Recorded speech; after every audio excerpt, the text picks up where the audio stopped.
Ketika mereka tidak punya pemimpin, ketika tidak ada orang yang mengarahkan mereka, mereka tahu mereka harus minta pertolongan kepada siapa? Kepada Allah yang diyakini telah membawa mereka keluar dari perbudakan Mesir, berjalan 40 tahun di padang gurun dan memasuki Kanaan dengan baik. Mereka bertanya kepada orang yang tepat, kepada Allah, bukan kepada manusia. Itu poinnya.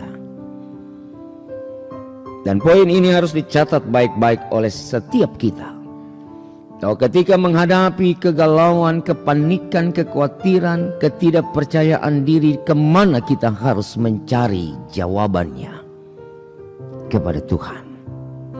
Apa respon Tuhan? Ayat 2. Suku Yehudalah yang harus maju. Sesungguhnya telah kuserahkan negeri itu ke dalam tangannya. Allah merespon dengan cepat. Allah menjawab pertanyaan bangsa itu dengan kepastian. Jadi kalau Bapak Ibu datang kepada Allah, jangan khawatir. Allah berikan jawaban yang cepat dan tepat.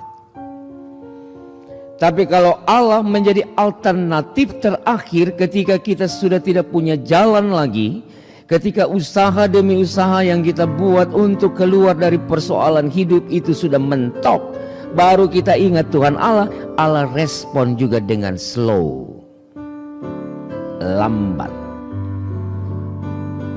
Karena bukan Allah the first untuk kita datang mencari dan bertanya kepadanya. Yang harus kita catat baik-baik sebagai umat Tuhan, supaya di dalam mencapai atau bekerja, dalam berkarya, dalam berkarir, dalam studi, apapun yang kita buat, termasuk dalam pelayanan, Bapak Ibu, jangan abaikan bahwa kehadiran kita harus menjadi berkat dan harus menghadirkan damai bagi banyak orang. Yang harus itu juga memotivasi saya dan saudara untuk menjadi warga gereja, warga jemaat yang tahu benar kepada siapa kita harus minta pertolongan dalam hidup ini, kepada siapa kita harus bertanya, bukan kepada manusia. Karena saudara akan kecewa ketika saudara meminta jawaban pasti dari manusia. Orang yang sedang berpacaran, mereka meyakinkan dirinya bahwa orang ini yang tepat, yang adalah pilihan saya yang paling baik.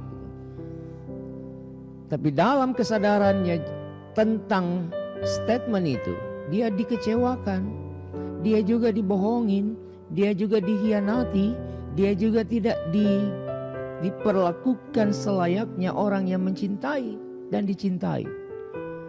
Maka saudara akan bilang, saya kecewa dengan pacarku, saya kecewa dengan orang yang kuanggap bisa memberikan yang terbaik.